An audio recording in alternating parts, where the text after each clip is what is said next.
जमिनीमध्ये धान्य पेरलं की धान्य उगवतं, ती धान्याची पेट आहे.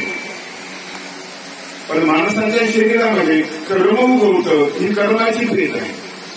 आणि म्हणून या शरीराला क्षेत्र असं म्हटलेलं आहे. इदं शरीरं कौन्तेय क्षत्रवित्ते बीजते. शरीर क्षेत्र आहे, गीतेने त्याला क्षेत्र असं. ही चेतन कर्मभूमी आहे. चांगले कर्म पिकतात, वाईटही पिकतात. तुमच्या जमिनीमध्ये काँग्रेस गवत बी येतं, गाजर गवत, ऊस येतो, द्राक्ष येतात, सगळं. अशा तऱ्हेने ह्या छोट्याशा शरीरामध्ये छोटीशी शेती आपली, खूप छोटी, 3.5 बिघ्याची. तुमच्या हाताने जर मोजाल तुमचं शरीर तर ते फक्त 3.5 बिघ्याचं आहे. परंतु त्याच्यामध्ये निर्माण होणारं जे उत्पन्न आहे, हे उत्पन्न जगाला व्यापणारं आहे, परमेश्वराला कवेमध्ये घेणारं आहे. असं उत्तम प्रकारचे हे नरदेह परमेश्वराने आपल्याला दिलं. नरत्वम दुर्लभम लोके असं सगळ्या संत मंत्रांनी, विचारवंतांनी सांगितलेलं. अत्यंत दुर्लभ अशा प्रकारचे हे नरदेह आहे. यातली छोटी छोटी वस्तू गायब झाल्यानंतर आपण विकत घेण्याचा प्रयत्न करतो ना. साधा दात चांगला विकत घ्यायचा एकच पडलेला 3,000 रुपये लागतो.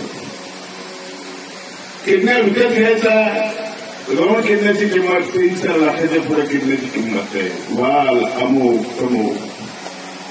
डोक्याचे गायब झालेले केस पुन्हा निर्माण करायचे तर हजारो रुपये खर्च करावे लागतात.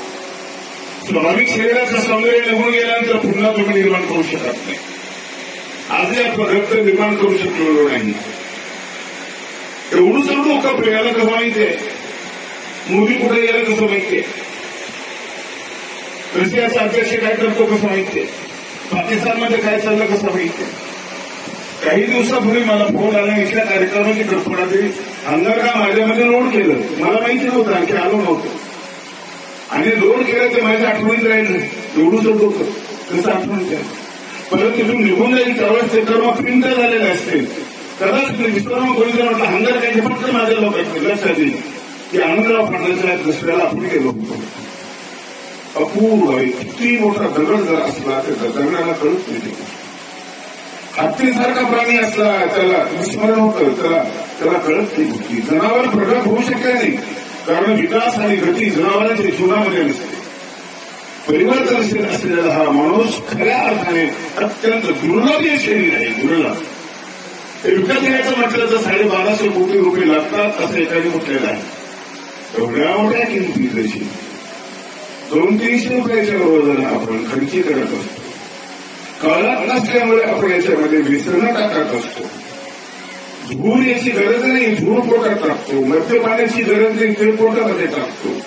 याचं कारण असं आहे की ज्या ज्ञानाबद्दल अज्ञान आहे, अज्ञाताच्या प्रवासामध्ये आपण सारखे फिरत असतो आणि मग आपल्याजवळ असलेली वस्तू आणि त्याचं मूल्यच आपल्याला कळलेलं नाही. कळत त्याचं मूल्य भूमी कर्मभूमी म्हणजे कर्माची पेट असलेली. छोटंसंही कर्म कराल तुम्ही तर कर्माचं एक मूल्य वेगळं असतं. दुष्कर्म करायला तर तिचं मूल्य वेगळं असतं. कर्म पेरलं की लगेच उगवतं. काल मी आल्यानंतर पहिल्यांदा जेव्हा ग्रस्त भेटले त्यांना जर मी एखादी शिटी जरी दिली असती, फार मोठं पीक जर मला आलं असतं, मला हटवून दिलं असतं, मला शिव्या दिल्या असत्या, तसंच मला परत केलं असतं, कारण ती उगवलंच असतं. एखादं वाक्य तुमचं उगवताना जगभर चर्चा होते, इतकं स्पीड आहे त्याला. जगभर दूरदर्शन आपण बघतो काही नेत्यांच्या बोलण्यातून. काल परवा एक नेता असं म्हटला की मी सगळ्यांचा आजोबा आहे, फिरवला गेला स्त्रीकडे, सगळे चिडले. लोक म्हणायला लागले नातू तुझ्या डोक्यावर गंमत करणार आहे, तू आजोबा आहे. त्याला भूक लागत, त्याला तरी पाणी द्यावं लागतं, त्या पिकाला पाणी द्यावं लागतं, त्याला उगवायला किती दिवस लागतात. इथं स्पीड इतकी मोठी आहे, फार मोठी स्पीड आहे. म्हणून इतकी उगवण्याची शक्ती ज्या कर्मामध्ये आहे, जे कर्म तुमच्या शरीरामध्ये आहे, अशा पेटमध्ये तुम्ही असता. जरा सांभाळ के कर्म करत असताना सांभाळून तुमचं पाहण्याचं कर्म, ऐकण्याचं कर्म, चालण्याचं कर्म, बोलण्याचं कर्म, 5 प्रकारातून कर्माचा विस्तार होत असतो. हे सगळं ठीक पाहिजे. कर्माने चांगले पाय निर्माण करता, तुम्ही अधिष्ठान निर्माण करता, पण थोडासा पाय चुकला की लोक तुमच्या घरामध्ये ठेवलेले फोटो जे आहेत ना आधारानं फेकायला सुरू होतात. कर्म किंमती गोष्ट आहे, कर्म तुम्हाला घडवतो. कर्मण्य कर्मे प्रश्रद्धा कर्मणी कर्म असं बुद्धिमान मनुष्य युक्त पुस्तक. बुद्धिमान भगवान कृष्णाने गीतेमध्ये त्यालाच म्हटलेलं की ज्याला अकर्मात कर्म पाहता येतं, त्याला कर्मात अकर्म पाहता येतं. इतर लोकांनी बुद्धिमान म्हणून मिळवण्याची गरजच नाहीये. त्याला हे जमतं त्याला ते जमतं. वाईट चांगलं पाहताला पाहिजे, चांगलं वाईट पाहता. आणि म्हणून श्री चक्रधर स्वामींनी आपल्याला समजावून सांगत असताना अगदी क्षणाची किंमत समजावून सांगितलेली. क्षणाचं बोल मनुष्याने दुर्लभ एकदा खरी गोष्ट आहे, पण क्षण सुद्धा दुर्लभ आहे. चांगला दुर्लभ क्षण पाहिजे असला तो सुद्धा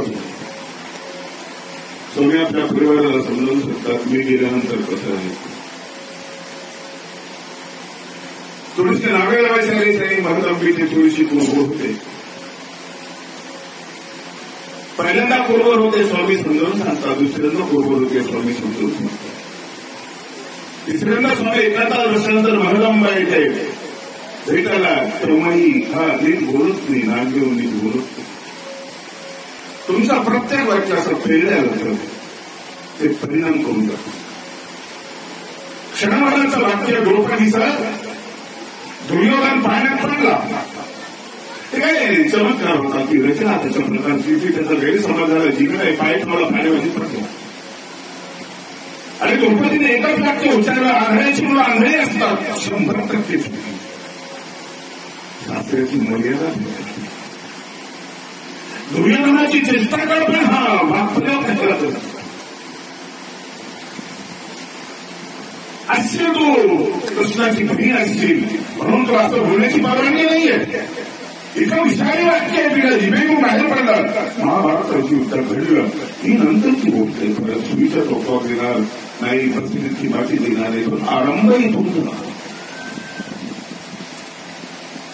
चुकीचा अक्षय एखाद्या चांगल्या माणसाचे जीवनामध्ये जरी आला तर क्षणाभराचं कर्म किती नुकसान करू शकतं. त्या बोलण्यामध्ये आदर नाहीये, त्याची मेहनत तुम्ही टिकताय. वर्णस्पर्शावर तुम्ही ओळखताय. आंधळ्याची बोला आंधळी असतात. अरे चेष्टा तुझी आणीची चालले ना, दुर्योधनाची चालले. तुला तो भाऊजा येते नाता आहे तुला. तू वेळेची मर्यादा ठेवत नाही, उपाधी मानत नाही. तू उपाधी माने जे उपाधी मानत नाही. म्हणून वयाला गुणाला एक किंमत. वयस्कर माणसाच्या संबंधामध्ये आदर असणं महत्वाचं आहे. ते चुकलेलं क्षणभराचं कर्म पण 40 लाख लोकांचे हत्या झालेली आहे त्या महाभारताच्या युद्धामध्ये. तुम्हाला एवढंच तर बोललो हे एवढंच नाही होते. ते किती विषारी आहे, ते किती झोंबलेलं आहे की मरेपर्यंत त्याचं विसरले पडत माणसाला. असंही ती माणसाच्या शरीरामध्ये एका वाक्याने जगातली विद्वान आणि पुरुषांची माणसं बदलली. एका वाक्याने क्षणाभराच्या वाक्याने त्यांच्यामध्ये परिवर्तन झालेलं आहे. नागदेवाला स्वामी म्हणतात असं का कालही असं बोललं, आधी सकाळी असं बोललं असं आता असं बोलतो. मी तर जाणार आहे महाराष्ट्र सोडून, मला जायचंय, मला उद्धार करायचंय, पण तुम्ही कसं काढणार आहे? तुम्हाला क्षण नाही सुरुवात आहे. क्षण महत्वाचं आहे. याचं कारण असं आहे, कणाकणापासून दगड बनतो, कणाकणापासून पृथ्वी बनते. क्षणाक्षणाने तुमचं जीवन बनते. तुमचं जीवन म्हणजे क्षणांचा समुच्चय आहे. एका मिनिटामध्ये किती क्षण येतात? 1 मिनिट तितक्या क्षणाशिवाय होत नाही. अनंत क्षण तुमच्या जीवनामध्ये असतात. ते टिपत असताना तुम्ही कर्म समजून घेण्याचा प्रयत्न करा आणि चुकीचा अक्षर तुमच्या जीवनामध्ये येऊ नये. मानवी जीवनामध्ये भेटी होत राहतात. माणसं भेटतात, संयोग होतो, वियोग. पण कधी संयोगामध्ये इतक्या चांगल्या माणसांनी भेट होते, खूप चांगल्या माणसांनी भेट होते, मैत्री निर्माण होते. पण त्याचा वियोग होत असताना तो क्षण राहत नसतो. सुरुवातीचा प्रेमाचा शेवटी राहतो. ही चूक होता कामा नये. सुरुवातीला तू गाणं म्हटलंच ना, मुलगी पाहिल्यानंतर किंवा मुलगा पाहिल्यानंतर गाणं म्हटलंच ना, म्हटलं ना तू रेसिपी म्हटली सर्व ती आखरी म्हटलं ना, काय म्हटलं ते, आणि शेवटी तू घोटल्यासारखी दिसते असं म्हणतो. ते 2 क्षणाचं नाता नाही जमत. म्हणून आरंभाचा अक्षर अंतापर्यंत कसा टिकवणं, त्या सातत्य ठेवणं, हे फक्त माणसाला जमतं. हे फक्त माणसाला जमतं. ज्याला जमत नाही तो हा महत्वाचा भाग आहे. स्वामींनी इथं क्षणाचा विचार मांडला. म्हणून स्वामींचे सूत्र त्या ठिकाणी जन्माला आलं. गोड सूत्र आहे, छोटंसं सूत्र आहे. पूर्वोत्तर अक्षर दुर्लभताचं सूत्र आहे.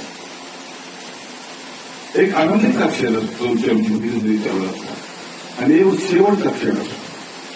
आनंदित अक्षर जितका गोड आहे, जितकं तुम्हाला चांगलं वाटतंय, तुमचं मिलन झालेलं आहे, तुम्हाला बरे वाटतंय, ते पुढं टिकणं महत्वाचं आहे. काही दिवसाला जर घटते, मैत्री अभंग राहत नाही, मैत्री अक्षर मैत्री होत नाही.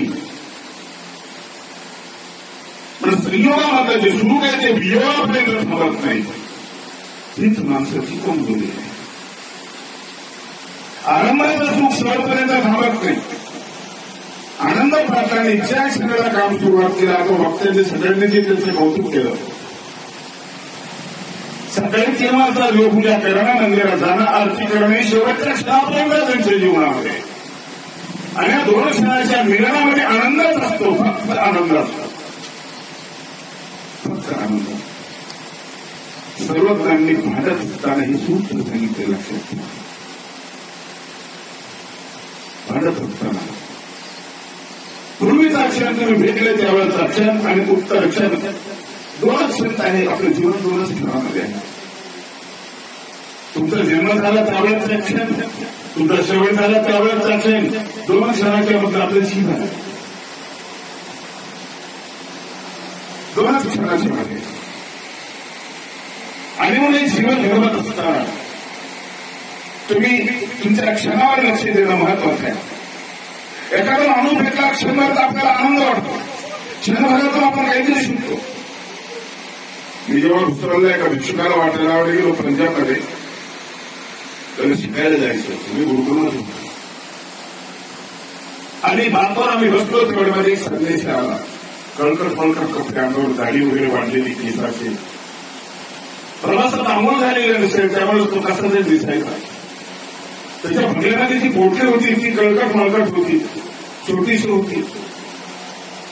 आला आमच्या बाळाने मला म्हणाला की मैं शौक से चले जा रहा हूं, आप मेरी पोटली सांभाळते हो. मी त्याच्याकडे बघितलं. त्या क्षणामध्ये मला तो असा वाटला, विकृत वाटला, मळकट वाटला, आणि म्हटलं याची संगत कशाला आपल्याला कुठला विचित्र हा संदेश आलेला आहे. म्हटलं नाही, हम नहीं रख सकते, हमें भी जाना है. त्यांनी विचारलं आप कहाँ रहते. माझ्यासोबतचा जो भिक्षुक होता, उत्तम गुंफेकर नाव घेतो, तो म्हटला हम संस्कृत महाविद्यालय में पढ़ते. त्याची देहबोली आणि त्याच्या उच्चारावरून अहंकार प्रकट झालेला होता. तो म्हटला एवं संस्कृते कथं असते भवद विद्यालयात. काहीतरी संस्कृत बोलायला सुरुवात केली. मी शास्त्रीच्या 2ऱ्या वर्षाला होतो. खरे बाबा, त्याचं संस्कृत मला कळत नव्हतं. त्यांनी केलेले क्रियापदांचे प्रयोग आहे ना, प्रचलित अशा प्रकारचे प्रयोगाला ते वाचले.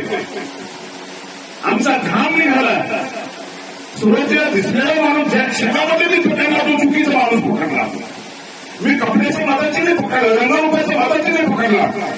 पण जेव्हा तत्कालीन बोलत होता समजत तर नव्हतं, पण त्याचं स्पीड लक्षात येत नव्हतं. नंतर त्यांनी समजून घेतलं की कक्ष आहे, तो नकोशी कक्ष आहे. माझी ती हिंमत झाली मी बोलायची. उत्तम म्हटला हम मैं विशारद की प्रथम कक्षा में पढ़ता हूँ. तो म्हटलं मैं शास्त्रीय लोगों को पढ़ाता हूँ. शास्त्री झाल्यानंतर एक परीक्षा, त्याच्यानंतर त्यानंतर त्या लोकांना तो शिकवणारा माणूस. माझ्या लक्षात आलं की आपल्याला काहीच येत. आता तो एक की मला खूप शास्त्र शिकून गेला. कपड्यावर जाऊ नका, चेहऱ्यावर जमू नका. असा जलद अष्टावक्राच्या कपड्याकडे चेहऱ्याकडे तिथे वाकडेपणाकडे गेला आणि ज्यावेळेस त्या सभेमध्ये लोक हसायला लागले आणि वाकडा तिकडा असलेला अष्टावक्र ज्यावेळेस त्याला म्हटला, अरे तू विद्वानांची सभा म्हणून बोलवलीस, मला वाटलं विद्वानांना तू बोलवतोयस, तू तर चंभारायस तू. जन म्हटलं मी राजा आणि मी चंभार. हो तू चंभार आहेस, तू कातड्या बघून माणसाची परीक्षा करतोस.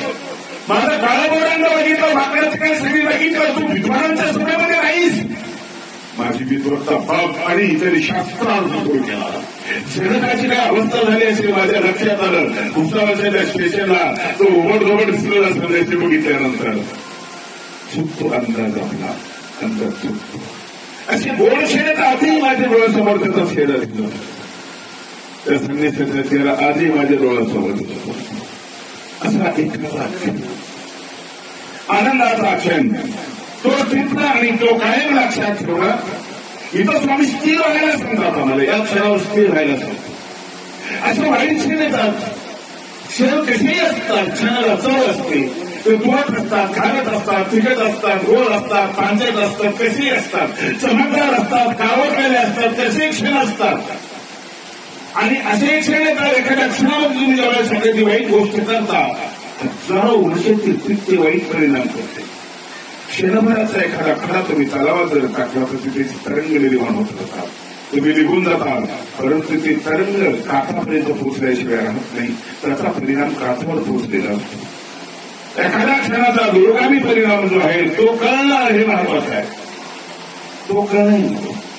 आणि म्हणून आम्हाला सगळे सांगतात, जो क्षणामाची ते एक जे अपजवी जे अपण्याची जन्माचा संस्कृती क्षणभरात राहते. एखाद्या माणसाला गोळी मारायची पिस्तूलचा चाप होण्याला क्षणभर लागतो. हिरोशिमावर ज्यावेळेस अमेरिकेने बॉम्ब टाकला ना, किती वेळ लागला, बटन दाबायला किती वेळ लागतो, बटन दाबलं आणि 40 लाख लोकांची हत्या होईल. एखादा असा वैर बॉम्ब टाकणाऱ्या त्या माणसाला जेव्हा पश्चाताप झाला, अमेरिकेने त्याच्याकडे लक्ष देणे त्यांचं काम झालं. लादेनला ज्यांनी मारला तो सैनिकांना उपाशी तापाशी राहते, लक्ष देते त्याच्याकडे सरकार, ते काम करून घेतात, ते आयुष्य त्याला भोगवलं. हिरोशिमावर बॉम्ब टाकणारा माणूस शेवटी पागल झाला. कोण विचार करू पागल झाला. क्षणभराची प्रकृती, एका माणसाला मारलं तुम्हाला फाशी होते. 40 लाख लोकांना तुम्ही मारलं क्षणभरामध्ये, काय व्हायला पाहिजे. जन्माचा सहस्त्री विस्तार होत आहे. आई कल्पना इतकेकडे स्वामींनी सांगितलेलं तत्वज्ञान म्हणजे विचार. जन्माचा सहस्त्री विस्तार होत आहे. एखाद्या क्षणामध्ये हजारो जन्म तुम्हाला घ्यावे लागतात त्याची शिक्षा होण्यासाठी. महागंगेकडे आणि नागदेवाकडे पहा, सर्वत्र सांगतात पूर्वोत्तर क्षण दुर्लभ. मनुष्य शरीर दुर्लभ आहे. दुर्लभ यामुळे आहे की कर्माची पेट आहे. त्या कर्माच्या पेटीमध्ये काय काय मिळतं. माझी भजन रत्ने गोमती, भजन हापूस शिवायाम, तिथं रत्न भेटतात. रत्नाला मूल्य असतं, रत्नाला किंमत असतं. असं किमती चीज तुमच्या शरीरामध्ये ओळख झाली पाहिजे. ती किमतीची किंमत आपल्याला माणसाच्या गर्दीमध्ये नाही सापडत आपल्याला ती किंमत. आणि किंमत ओळखला नाही गेली की माणूस थोडीशी धन झालेली वस्तू फेकून देण्याचा प्रयत्न करतो. स्वामींचं म्हणा की तिला दुरुस्त करा, फेकून देऊ नका. कळायला लागलं माणसाला थोडं थोडं सापाच्या विषयामध्येही माणूस औषध शोधायला लागला. पुढे ते लोक होतं पहिले. आता कचरा पट्टीमध्ये वस्तू आणल्या, सुंदर वस्तू बनवल्या आणि प्रदर्शनामध्ये त्यांनी बक्षीस मिळवले. हे शोध लागला म्हणाला. टाकाऊ वस्तूमध्ये टिकाऊ वस्तू येतात शोध लागला. पहिलं म्हणजे आता एका शेतकऱ्याच्या उतरल्यावर पुढे कळत होतं. त्याचे मुलं खेळायचे उकळ्यात इकडे तिकडे ढकल. चमकदार वस्तू म्हणून पालखी आला आणि त्यांनी ती किंमत दिली. तो हिरा भारतातलं एक महत्वाचं रत्न. इंग्लंडला मोह निर्माण झाला आणि त्यांनी तिकडे गेला. इंग्लंडच्या त्या दरबारामध्ये तो हिरा आजही आहे. तिथं घटना आहेत, हिरे झालेले आहेत. पण आणखी हिरे तुमच्या जीवनामध्ये आहे. पृथ्व्याम दिव्य रत्नानी जलम अन्नम सुभाषितम मुरली पाषाण खंडेषु रत्न शोधना विधी. रत्न कुठे शोधता आले नाही. जायरात बाबांना मागेशी मी गोष्ट सांगितली. जिवंत पुस्तक माझ्या जीवनात सांगतो इथं फक्त त्यांच्याबद्दल फक्त पुनरुक्त होईल. तुम्ही पहिल्यांदाच आहे. वाईटात चांगलं कसं असतं, वाईटात हे चांगलं. नागपूरकडे माझं भागवत होतं. भागवत चालू असताना माझे एक शिष्य नाशिकचे वारले. त्यांच्या दसव्याचं मला निमंत्रण आलं. ते मी टाळू शकत नव्हतं. माझा प्रिय शिष्य होता. कळमकर बाबांना म्हटलं बाबा आजचं भागवत तुम्ही करा. मी चाललो. बाबांकडे भागवत सोपवलं. मी निघालो. तात्काळ तिकीट काढलं. रिझर्वेशन केलं. नागपूरला बसलो. वर्ध्याला गाडी आली आमची रेल्वे. वर्ध्याला डबा बदलला. आम्हाला दुसऱ्या डब्यात जावं लागेल. त्या डब्यात आम्ही गेलो. गर्दी बरीच होती. एक माणूस आला. चिप्पाड काळ्या कुट्टा रंगाचा क्रूर चेहऱ्याचा माझ्यासमोर बसला. माझ्यासमोर सीट. तेवढा टीसी आला आणि टीसीने त्याला तिकीट मागितलं. तिकीट त्याने खिशातून पिस्तूल काढला. टीसीच्या पोटाला लावला. पोटाला लावला. त्या क्षणामध्ये टीसीला घाम आला. एका क्षणामध्ये घाम येऊ शकतो. घाम यायला तिथे लाईन पाहिजे, मोटर चालू पाहिजे, असं काही नाहीये. शरीरात पाणी नसलं तरी घाम येतो. असा एखादा क्षण असतो. तो घाबरला. टीसी तो निघून गेला. तिच्यासोबत एक माणूस त्याला म्हटला वर बसतो. तो वर बसला. तो क्षण मी बघितला. त्या माणसाची क्रूरता, त्या माणसाचं ते शरीर. हातामध्ये ते फोन घेतला, मोबाईल घेतला, बोलायला लागला. त्याला कोणाचा तरी फोन आला होता. हा बोलायला लागला टपकाने साले बोल. टपकाने म्हणजे काय? तुम्हाला व्याकरणाचा शब्द नाही. ते टपकाने म्हणजे मारून टाक. सहज बोलला टपकाने साले. फोन येत होते. टपका दो, फाड दो, खास कर. दुसरी भाषाच होती तिच्याकडे. अख्खाच्या अख्खा माणूस, क्रूर माणूस आपण त्याच्या डब्यामध्ये त्याच्या समोर बसलो. साहजिक आहे मलाही घाम आला. तो असा बोलत होता. लोकांशी व्यवस्थित बोलत नव्हता. बोलायला त्याचे फोन सारखे चालू होते. शेवटी फोन आला त्याच्या मुलीचा असावा, छोटीचा, चिंकीचा. हॅलो बेटा. हा बोल. ताप आला तुला? बर मी डॉक्टर मामांना फोन करतो. डॉक्टर मामांना फोन करून तुझ्याकडे पाठवतो बेटा. बरं का? जेवलीस का तू? तो माणूस स्वागत राहिलेला. पोटाला पिस्तूल लावणारा, टपका दे, फाड दे, चिरून टाक त्याला म्हणणारा. हा कमीलाच आहे. आता दिसतो कमीलच आहे. तुझ्या गुड्डेला पण ताप आला. बरं. गुड्डी म्हणजे बाहुली तिची खेळायची. गुड्डीला ताप आला. बरोबर. येतो बेटा मी. अरे वाईट झालं तुझ्या गुड्डीला ताप आला. डॉक्टर मामाला सांग गुड्डीला ताप आला. प्लास्टिकची बाहुली तिला ताप आला म्हणून हलणारा हा माणूस जिवंत माणसाला फाड तोड चिरून टाक. दोन आहे त्याच्यामध्ये. एक जास्तीचा आहे, एक थोडासा आहे. पण त्याच्या जीवनामध्ये मला एक क्षण असा सापडला, एक क्षण असा सापडला की याच्या जीवनामध्ये एक नाजूक भाग आहे. एक नाजूक भाग. याच्याशी बोलायचं तर तो नाजूक भाग आपल्याला सापडला पाहिजे. आपण त्याला हात लावायचा नाही. जिथं आग आहे पुढे जाणे हात लावायचा. फोन ठेवला त्यांनी. माझ्याकडे बघितलं. पहिल्यांदा बघितलं. त्याची ती घर माझं काळी सापड गेल्याची. आणि माझ्याकडे बघितल्यानंतर मला म्हटलं क्या खोया और क्या पाया महात्माजी आपने.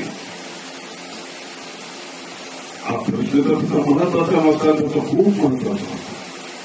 त्याचा विचार आम्ही नेहमीच करायला पाहिजे की मी आतापर्यंत काय कमवलं, काय गमवलं. आम्ही कधी विचार नाही केला. आणि त्यांनी प्रश्न विचारला. आता पिस्तूल घेणारा माणूस, शिवे देणारा, कुणाची भाषा वापरणारा माणूस मला विचारतो महात्माजी क्या खोया क्या पाया आपने. मी तर अनुभवून गेलो. मी जे उत्तर दिलं ते सावधानीमध्ये उत्तर नव्हतं. घाबरलेला माणूस सावधानी उत्तर नसते. त्याच्याकडे नसते तिच्याकडे विचार.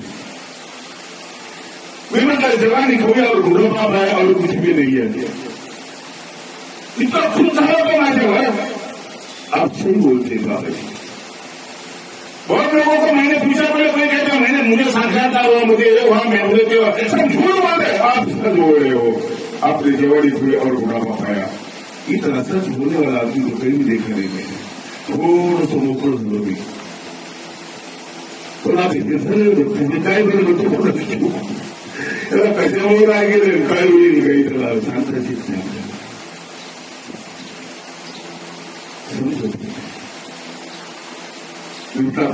अपने बच्चे अपने साथ बात कर रहे ठीक है, हाँ बोले बहुत अच्छे बोले, बहुत प्यारे बच्चे मेरी, तबियत ठीक नहीं बोलती है वैसी बोलती है, ऐसा तो सांगायला लागला तर तो मला म्हणत होतो असाच कुठेतरी स्वामींनी नांदोळ शोधला, असाच कुठेतरी नांदोळ दिसला एखाद्या क्षणामध्ये, असाच प्रकारे दागोसने मला आनंद वाटला। अरे तिलाच आश्चर्य असलेला हा शब्द, त्या शब्दाने नांदोळ वेदने काय आनंद शब्द तिने ऐकलेलाच नव्हता, इतका गोड शब्द त्याच्या शब्दात फेकून दिला तो, त्याच्या शब्दात फेकून दिल्याने तो हा बोलतोय आणि क्षणामध्ये दादोस बद्दलचे त्याचे विचार परतून गेलेले। स्वामीच्या क्षणाचं महत्व नागदेवाला पुन्हा सांगतात, क्षण महत्वाचं आहे। समोरच्या बाजूवर असलेल्या त्या माणसाने माझ्याशी बोलायला सुरुवात केली, आप किससे प्रभावित हो महात्मा, म्हणला मैं गीता से प्रभावित हूं, ठीक हो। नंतर त्यांनी गीतेतले श्लोक बोलायला सुरुवात, महाभारताचे श्लोक म्हणत होता, रामायणाचे श्लोक म्हणत होता, ज्ञानेश्वरीचे ओळ म्हणत होत्या, मात्र विश्वासच नसेल, हे स्वप्न आहे की खरं आहे, अरे हा माणूस असताना हा माणूस प्रवचन करायच्या पूर्वी उच्चारामध्ये इतकी उच्चारामध्ये त्याच्या स्वच्छता होती, हा माणूस कसा कसा आणि तसा जर असेल तर मग असा कसा, तो पता नहीं मेरा बाप कौन है, मेरे माने मुझे फेंक दिया बोले कचरा फटते फिरते, किसी डाकू ने मुझे उठाया, मैं बन गया डाकू बन गया, मैं क्या करूं। त्याने सांगितलं किती हिरोना मी झोड सोडलेला आहे, किती हिरोला मी ब्लॅकमेल केलेला आहे, मुंबईचं मी फार मोठा दादा आहे म्हणून तो सांगत होता। पण ह्या दादामध्ये हे कुठून आलं, याच्यामध्ये हे कुठून आलं, लादेमध्ये आयुर्वेदचा अभ्यास कुठून आला, सदामुक्तीमध्ये लेखा कुठून आला, त्यांनी एक नाटक लिहिलं 4,000 रुपयाची मध्ये एका पुस्तकाची, हे कुठून आलं, एक वैद्यात असलेलं चांगलं वैद्यात असलेलं माझ्या स्वामीने PhD कंसिडर केलं आणि दरोडे नष्ट करून टाकला खायच्या नागड्यामध्ये माणसाला ही, आणि म्हणून स्वामींची माणसं घडवलीत का, आश्चर्य। नापास लोकांची शाळा स्वामींनी काढली, सगळे पास करून टाकले। महाराष्ट्रामध्ये मराठी सगळ्यात मोठं साहित्य, विविधता असलेलं साहित्य, महाभारताचं साहित्य, तिथे उपयोग काढले, त्या उपयोग द्यायचे, ही माणसं उठण्यातून उपयोग काढलेली माणसं आहेत, पण ही शेवटपर्यंत त्या क्षणाला जपलेली आहे आणि पूर्वोत्तर क्षण दुर्लभ हे त्यांनी सिद्ध केलेलं आहे। हा जीवनाचा आनंद आहे। समोरच्या बाळ बसल्यावर बाळकोर बसल्यावर माणसाबद्दल मला अपुकी वाटायला लागते, तो म्हणला नाही महाभाव करतो तो विचार, महाभाव करतो माहिती, हा माहिती, चरित्र वाचलेलं आहे, कपडे कसं आलं तुमच्याकडे, विश्वासित कपडे जरा बहुत हा उपदेश अत्यंत बुद्धिमान असलेला माणूस, कसा असतो माणूस कसाही असतो, असाही असतो, कसाही असू दे, माझ्या स्वामी सांगतात तुला मी चांगलं करतो, कसाही असू दे। समारोह करता तो मानव पिता 10 साल के लिए ऐसा होगा और 10 साल के बाद मैं सच की खोज में निकलने वाला हूं, 10 साल के बाद सच की खोज में निकलने वाला हूं। रक्त आहे, झाकलेलं कशाचे तरी खाली हरवलेलं आहे, कदाचित उकळण्यामध्ये पडलेलं आहे, पण हे रक्त आहे, माझी भजन रत्ने गोमती, ते अर्पणामुठी आनंदाची करावी, समाधांची उभी आहे, आनंदाची। श्री चक्रधर स्वामींनी क्षणभराचं सांगितलेलं हे सूत्र तुमचं जीवन उलवून टाकणार हे सूत्र आहे। लक्षात राहा, पाठ करा. कदाचित प्रवचनाच्या शेवटी मी तुम्हाला विचारेन, पूर्वोत्तर क्षण दुर्लभ एवढाच मापाचं हे सूत्र आहे. आता दोन क्षणाचा माझा विचार आहे आणि या दोन क्षणाच्या मधलीची दुर्लभता हेही तुम्हाला शोधायची. दुर्लभ काय काय तुमच्या जीवनामध्ये वाईट दुर्लभ नाहीये, ते सुलभ आहे, ते सहज तुम्हाला उपलब्ध होतं, ते सहज उपलब्ध. पण असं एखाद्या क्षणापर्यंत जाऊन पोहोचा, तिथं उभे राहा. देवाची द्वारी उभा क्षणभरी तिने मुक्तीचारी सारी असा एक क्षण की तिथे चार मुक्ती उपलब्ध होता. आम्हाला एकच पाहिजे, आम्हाला कैवल्य पाहिजे, परमेश्वराचा संबंध, पुढे संबंध पाहिजे, आम्हाला ते सोड पाहिजे. अन्य संतांनी चार मुक्तीचा उल्लेख केला, स्वामींनी पलीकडचा उल्लेख केला. एका क्षणामध्ये तुला ती मुक्ती मिळू शकते. तो क्षण तुम्ही बघा, एका क्षणामध्ये तो उभा ठाकला अशीच पुढे उभा राहायला किती वेळ लागतो, फार वेळ लागतो. चांगला क्षण जर वेळ लागला तरी तुम्हाला धुण्याचं पाणी नसतं. प्रसाद तो प्रायश्चिताचा त्या ठिकाणी झरा निर्माण झालेला, पश्चाताप जन्माला येतो एखाद्या क्षणामध्ये आणि तुमचं जीवन मरीन झालेलं धोक्यात. कर्म धोडे लागतात, कर्म होत जातात, कर्माला मरीन जाईल.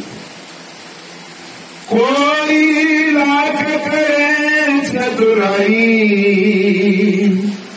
कोई लाख करे चतुराई रे कर्म का लेख बिते नारी भाई, कर्म का लेख बिते नारी भाई. पैसे देऊन तुम्ही दाबा तुमची बदनामी होत असेल तर, पण ती मिटलेलं नाही, इथे दबलेलं आहे. ऍलोपॅथी फेरी औषधाने तुमची बिमारी दबेल. कोणी म्हणेल की आता सूज नाही, आता बरे दिसता तुम्ही, गेलेली नाही, ती दबलेली आहे, कर्म दबलेले आहेत. इस दुनिया में कर्म के आगे चले ना किसी का उपाय. कर्माच्या पुढे कोणाचा चेहरा चलत नाही, कोणाचा उपाय करत नाही. बुद्धी कर्मानुसारी कुणाचं तुम्ही ठरवता येईल, तुम्ही विचार करा.